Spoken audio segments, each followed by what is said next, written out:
All right, I'm coming in hot. Psalms 89. Once you spoke in a vision to your faithful people, you said, I have bestowed strength on a warrior. I have raised up a young man from among the people. I have found David, my servant. With my sacred oil, I have anointed him. My hand will sustain him. Surely my arm will strengthen him.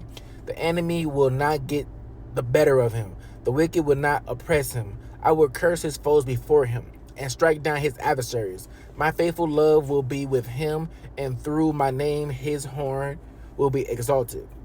I will set his I will set his hand over the sea, his right hand over the rivers. He will call out to me, you are my Father, my God, my rock, my Savior, and I will appoint him to be my firstborn, the most exalted. Pause real quick.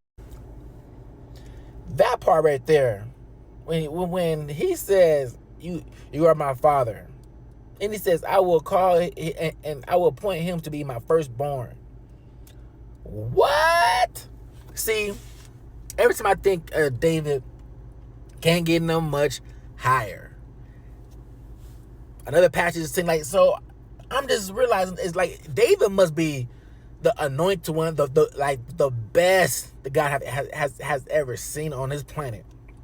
Cause later on in the same passage, God's talking about if his sons forsake my law, David's son, and do not follow my my rules, if they violate my decrees and fail to keep my commandments, I will punish their sins with the rod, their iniquity with flogging. But I will not take my love from him, nor will I ever betray my faithfulness. I will not violate my covenant or alter what my lips have uttered.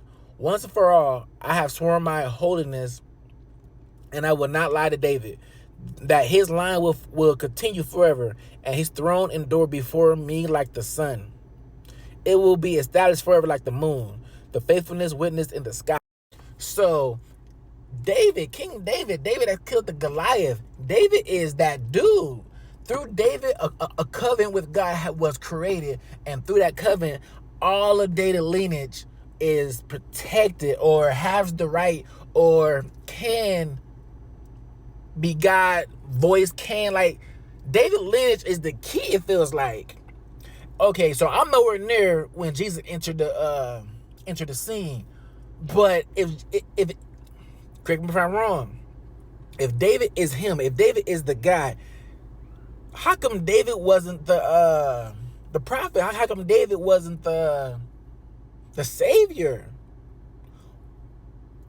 You know? That's the stuff that I be thinking about. Cause, for instance, I know how a lot of people like to, when it comes to the Bible, people might like to make it like the rule, the law. Like some people like interpret the Bible different than others.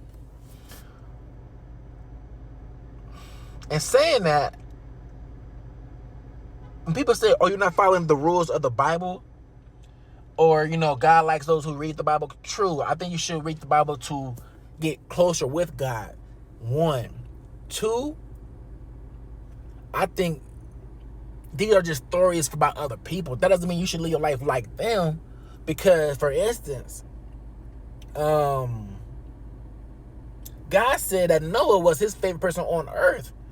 That's why he gave Noah the damn job of the ark and all that stuff. So if the Bible wasn't created for a long period of time until like the Moses, that's when the Testament came down.